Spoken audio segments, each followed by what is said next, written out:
ഞാനിവിടെ ഒരു കോളിഫ്ലവർ മസാലക്കറിയാണ് റെഡിയാക്കാൻ പോകുന്നത്.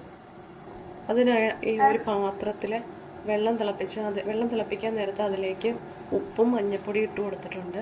ഇനി ആ വെള്ളം തിളയ്ക്കാറായിട്ടുണ്ട്. അതിലേക്ക് ഞാൻ ഈ കോളിഫ്ലവർ ഇട്ട് കൊടുക്കുവാണ്. അതിലെ പുഴു അങ്ങനെയുള്ള കീടങ്ങളും നശിച്ചു പോകാൻ വേണ്ടിയാണ് ഞാൻ ചെയ്യുന്നത്. ഞാനൊരു കോളിഫ്ലവറാണ് ഇതിനു വേണ്ടി എടുത്തിരിക്കുന്നത്. അപ്പോൾ വെള്ളം നന്നായിട്ട് തിളച്ച് വന്നിട്ടുണ്ട്. ഇനി 2 മിനിറ്റ് അങ്ങനെ കിടക്കട്ടെ. അത് കഴിഞ്ഞ് നമുക്ക് കോരിയെടുക്കാം. അതിലെ അണുക്കളും കീടങ്ങളൊക്കെ നശിച്ചു പോട്ടെ. അപ്പം നമ്മുടെ കോളിഫ്ലവറൊക്കെ തിളച്ച വെള്ളത്തിൽ കിടന്ന് റെഡി ആയിട്ടുണ്ട്. ഞാനിത് എടുക്കുക. അപ്പോൾ നമ്മുടെ കോളിഫ്ലവർ ഞാനിവിടെ എടുത്തു വെച്ചിട്ടുണ്ട്.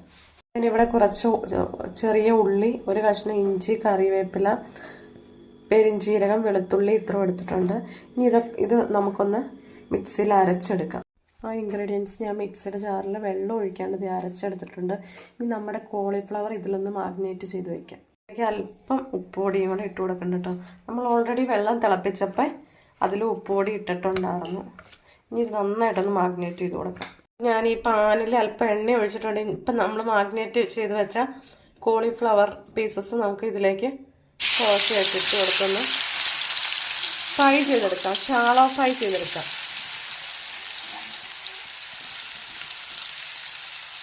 അപ്പോൾ ഒരു തവണ ഞാൻ ഫ്രൈ ചെയ്ത് കോരി ഇനി അടുത്ത ഇട്ട് കൊടുക്കുക.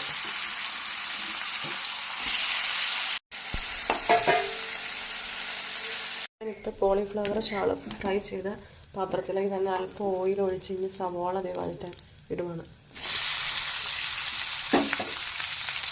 ഞാനിവിടെ 2 സവാള ഇട്ട് എടുത്തേക്കാം. ഇനി ഇതിലേക്ക് കറിവേപ്പില, പച്ചമുളക് ഇട്ട് കൊടുക്കും.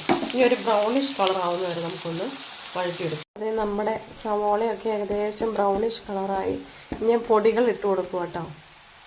1/2 സ്പൂൺ സാധാരണ മുളക് പൊടി, 1 സ്പൂൺ കാശ്മീരി മുളക് പൊടി ഇട്ട് കൊടുത്തിട്ടുണ്ട്. ഇനി 1 സ്പൂൺ മല്ലിപ്പൊടി, 1 സ്പൂൺ മസാലപ്പൊടി. പൊടികളുടെയൊക്കെ പച്ചമണം മാറുന്ന വരെ നന്നായിട്ടൊന്ന് ഇളക്കി കൊടുക്കണം.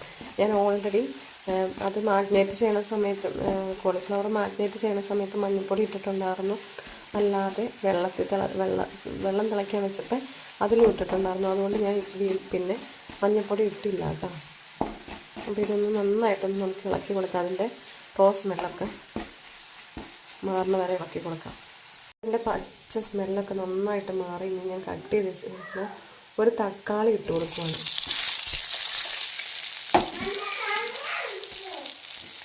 ഇനി ഇത് എണ്ണയിൽ കിടന്നൊന്ന് നന്നായിട്ട് ഉടഞ്ഞ് വരട്ടെ.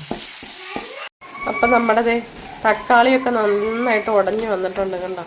ആ എണ്ണയിൽ കിടന്ന് നല്ല ഇതായിട്ടുണ്ട്. ഇനി തിളച്ച വെള്ളം ഇതിലേക്ക് ഒഴിച്ചു കൊടുക്കുക കേട്ടോ.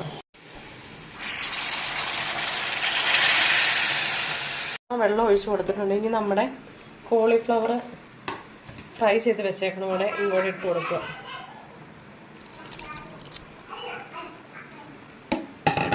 നന്നായിട്ടൊന്ന് ഇളക്കിയിട്ട് കൊടുക്കാം.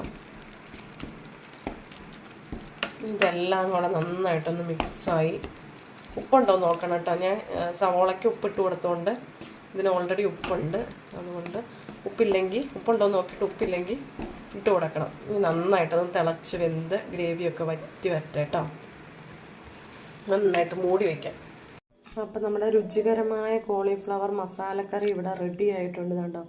തിക്ക് ഗ്രേവിയൊക്കെ ആയിട്ട് നല്ല അടിപൊളിയായിട്ട് സൂപ്പർ ടേസ്റ്റ്. നമ്മുടെ ഇറച്ചിക്കറി കൂട്ടും പോലെ ഇരിക്കും. നല്ല ടേസ്റ്റാണ്. അപ്പം വീഡിയോ ഇഷ്ടപ്പെട്ടവർ ഒന്ന് ട്രൈ ചെയ്ത് നോക്കുക. അതുപോലെ തന്നെ ഒന്ന് സബ്സ്ക്രൈബ് ചെയ്താണ്ട് കാണുന്നവരൊന്ന് സബ്സ്ക്രൈബ് ചെയ്ത് സപ്പോർട്ട് ചെയ്യണം. അതുപോലെ തന്നെ എൻ്റെ FB പേജ് LB മാത്യു ഒന്ന് ഫോളോ ചെയ്യാനും മറക്കല്ലേ. അപ്പം ഇനി അടുത്ത വീഡിയോയിൽ കാണും വരെ എല്ലാവർക്കും ബൈ ബൈ.